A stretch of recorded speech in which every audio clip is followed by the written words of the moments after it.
So we're going to show you a simple cutout technique. As you can see, we already have a background on our plate and some of the cutouts already applied. This is an Easter themed one. It can be used for any type of piece. So we're just going to show you how to apply a couple of the cutouts first.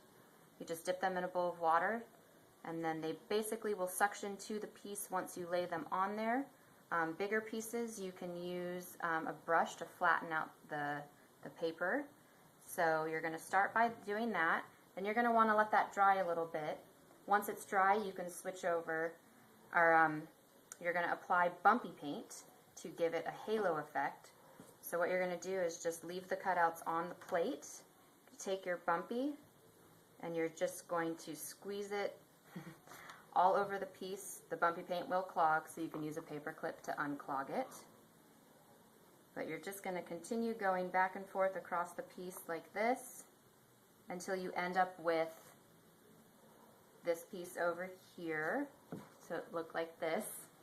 So this is a plate that was already prepared to show you the technique.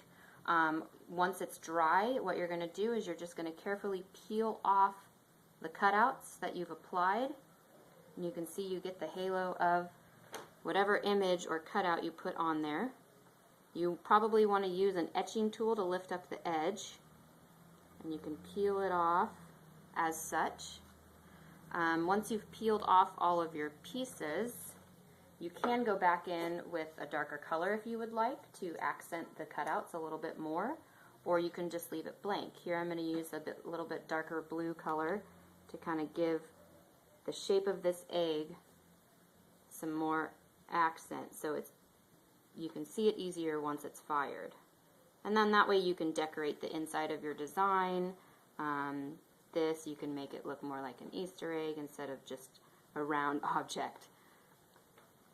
And then once this is fired, you will see the halo of your cutout with the bumpy design in the background.